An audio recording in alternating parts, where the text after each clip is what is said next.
La transversale de Spinazzola vers Dybala côté droit qui revient à l'intérieur, qui sert, c'est bien fait, check dans l'intervalle dans la surface. Le centre rentré, Spinazzola la frappe directement sur Bono qui repousse des points. Rakitic qui récupère au milieu de terrain, faute de Cristante sur Rakitic, non, rien de sifflé par M. Taylor, ça peut partir dans le sens avec Dybala, la frappe de Dybala et l'ouverture du score de la Roma avec Paulo Dybala qui profite de cette récupération de Cristante qui va pouvoir faire parler.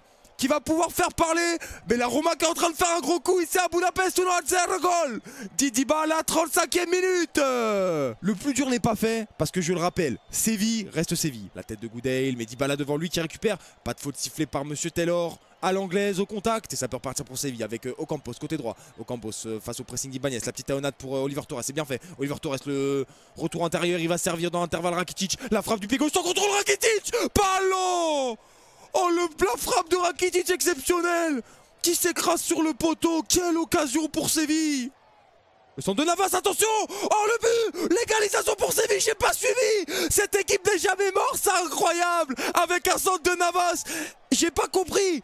Ça a été contré, je crois que c'est un but contre son camp de la part du défenseur romain. Parce que je pensais qu'elle sortait cette balle. Et pas du tout. Ça va au fond des filets, Rui Patricio qui est battu. Alors est-ce que j'ai mal vu? Ou est-ce que ça a bien été contré contre son camp? En tout cas ça fait 1-1. Et Séville revient dans le match à la 55e, rien n'est fait. Les compteurs sont remis à 0. C'est bien contré par un défenseur. Et qui c'est en plus?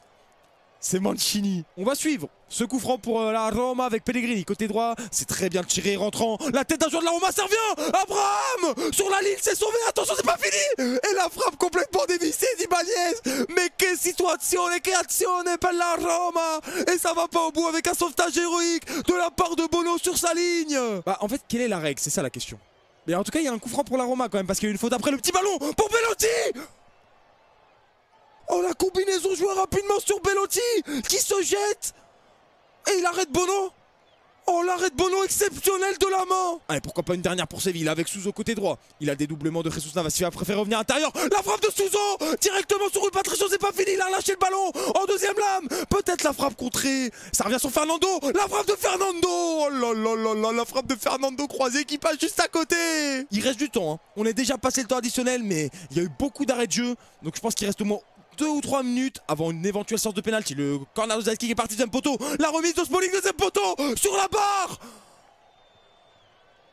Oh là là là là là là, la barre pour la Roma, la tête de Smalling, piqué, lobé, qui passe au-dessus de Bounou et qui s'écrase sur la barre. Monsieur Taylor qui siffle. Ça va aller jusqu'au pénalty cette histoire. Lucas Ocampos, premier pénalty pour le FC Séville. C'est parti pour Ocampos et c'est parfaitement tiré, contre-pied parfait. Allez, Cristante pour la Roma. Le premier péno, oh, c'est bien tiré. Impossible pour Bono limite d'aller la chercher, c'est tellement bien tiré dans le petit filet. Eric Lamela pour le deuxième penalty du Séville FC. Oh là là, c'est encore une fois bien tiré dans le petit filet. Et Rui Patricio qui était parti du beau côté mais qui n'arrive pas à la toucher. Allez, Mancini, c'est parti pour la Roma. Et l'arrêt de Bono du pied. C'est mal tiré de la part de Mancini. Et Bono qui l'arrête du pied alors qu'il avait plongé complètement à gauche. Rakitic de l'autre côté pour enterrer la Roma. Rakitic, oh, c'est bien tiré, contre-pied parfait. Ibanez pour tenter de recoller pour la Roma. Le Brésilien qui s'est lancé son pied droit. Le poteau, Palo. Palo, deuxième penalty manqué par l'AS Roma. Oh, attention là, attention car son comble. Montiel face à Rui Patricio pour la victoire de Séville. Montiel s'est arrêté. C'est arrêté par Rui Patricio. Oh, il a retiré. Oh, le penalty qui a retiré.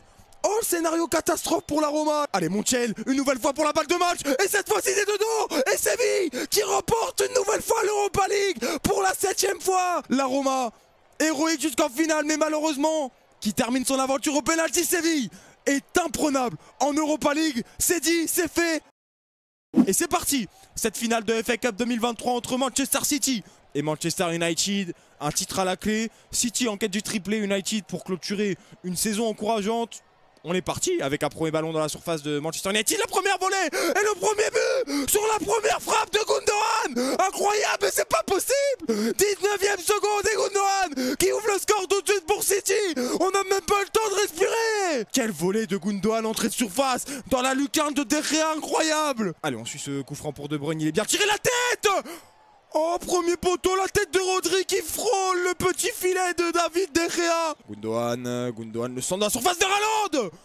Oh, la déviation d'Erling Haaland du bout du pied, il y avait peut-être hors-jeu, mais il était un tout petit peu trop court pour abattre bien ce ballon. Et c'est directement dans les gants de David De Gea. Bernardo Silva, qu'on n'a pas vu beaucoup, Bernardo Silva dans ce match, pas beaucoup servi. Il revient dans l'axe avec De Bruyne. De Bruyne, la frappe du gauche de De Bruyne qui passe juste à côté, encore une fois, début de De Gea. Ah, c'est dense, hein, le bloc de City, difficile de passer. Bruno Fernandes, le petit ballon, il est bien fait. Vers Van Bissaka, la remise de la tête de Van Bissaka, mais il n'y a personne. Hormis Stéphane Ortega. Monsieur Tierney qui va voir le VAR pour une possible main de Grealish sur cette tête de Van Bissaka. Bien sûr qu'il y a main. Bien sûr qu'il y a main, Jack Grealish. Et Monsieur Tierney qui accorde un penalty pour Manchester United qui peut revenir dans cette partie. Bruno Fernandes contre Stéphane Ortega. 32e minute, penalty pour Manchester United. La concentration du Portugais qui s'élance avec sa petite foulée habituelle. Fernandes est parfaitement tiré avec le petit saut juste avant, contre-pied parfait. Et Manchester United qui revient dans cette finale, un peu partout. On va suivre ce corner pour les Red Devils. Des occasions à ne pas manquer, les coups de pied arrêtés ce soir ou cet après-midi. C'est Eriksen qui le tire, c'est sortant, ça revient. Oh, ça arrive en deuxième ballon sur Varane. Deuxième poteau et sa reprise pied gauche qui passe à côté. C'est un coup franc pour Manchester City, 51e minute de jeu côté droit. Kevin De Bruyne qui va s'en charger et son pied droit. C'est parti pour le Belge, c'est un ballon piqué en retrait vers Gundogan. La volée de Gundogan. Et ça va dedans. Ça va au fond encore une fois pour Manchester City. Encore Gundogan. Encore le capitaine. Encore une reprise de volée entrée de surface. Cette fois-ci elle est un peu molle, mais ça passe devant tout le monde. Et De Gea il est battu, il a l'air surpris que ça arrive dans son but. Mais en tout cas les Citizens qui reprennent l'avantage de but 1. C'est le même but qu'en première mi-temps, c'est la même physionomie. On va utiliser le côté gauche cette fois-ci pour Manchester United. Lindelof qui avance, attention, bonne initiative de Lindelof qui a créé le surnombre. Bruno Fernandes dans l'axe, c'est bien fait avec Rashford. La frappe de Rashford. Oh, la frappe vive de Rashford d'entrée de surface qui passe juste au-dessus des buts d'Ortega. Haaland en pivot face à Varane, il est passé à Haaland, attention. Mais Varane, le retour est intéressant, mais le second ballon pour les joueurs de City avec Gundogan. Et on peut se projeter là avec Grealish côté gauche, la passe est mauvaise. Mais il a quand même le ballon, le numéro 10 anglais. Grealish côté gauche qui va les provoquer, mettre le petit ballon pour Gundogan. Le centre de Gundogan à bout portant, il n'y a personne. Ça vient sur Grealish dans la surface. Grealish pour Haaland. La frappe d'Haaland, l'arrêt de De Gea et Gundogan ensuite. Mais hors jeu. Pas triplé pour Gundogan en renard des surfaces.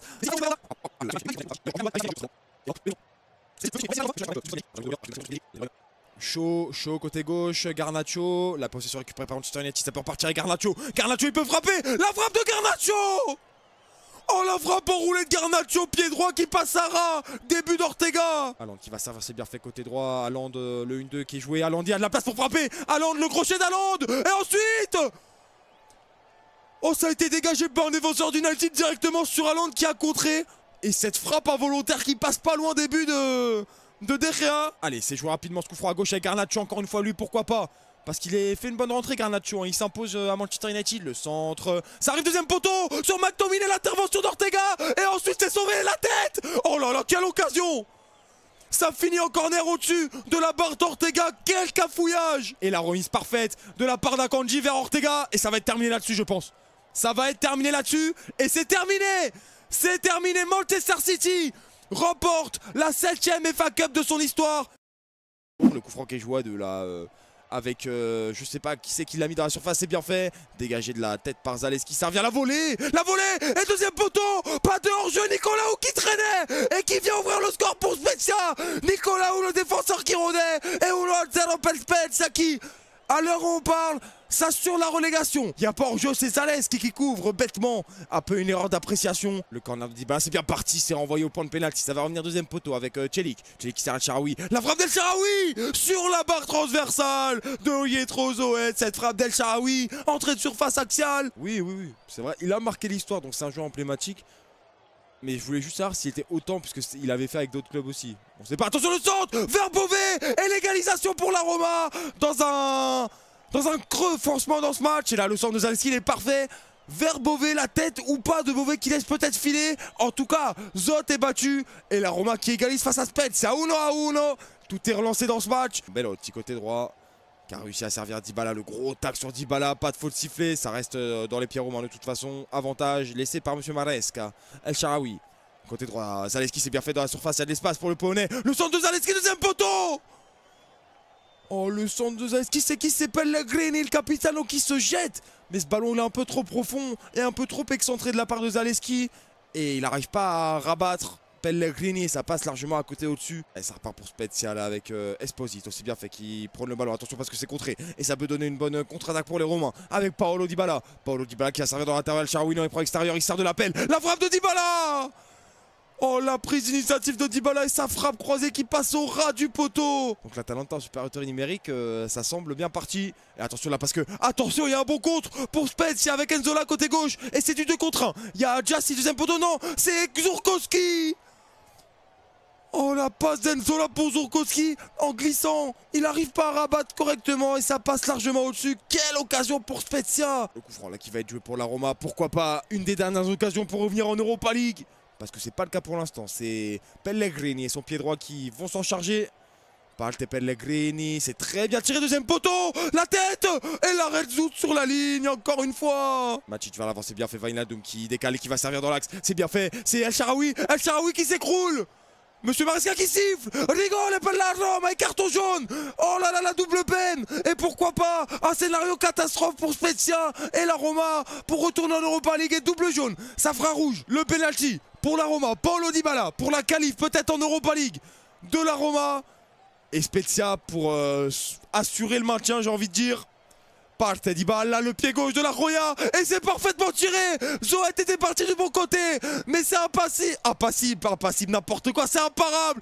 Et Paolo Dybala devant la Curva Sud qui envoie peut-être la Roma en Europa League. 2-1 en 90e minute. Ah là, il sauve tout un peuple. Hein. Matic qui est en surface, la frappe du gauche, non. Il slalom, Matic encore. La mise en rentrée pour El Shaarawy. Et la frappe au-dessus, c'est pas possible. Faut s'appliquer. C'est fan El Shaarawy. Allez, pourquoi pas une dernière là. Ekdal qui met dans le paquet. Il y a Enzola qui se précipite face à Smalling. L'intervention d'Enzola devant Smalling et il y a une faute sifflée de Monsieur Maresca, non. Et finalement, Monsieur Maresca qui siffle la fin du match ici à Rome et la Roma s'impose 2-1. Et surtout la Roma sur une place en Europa League l'année prochaine. La Juve sera en Conference League.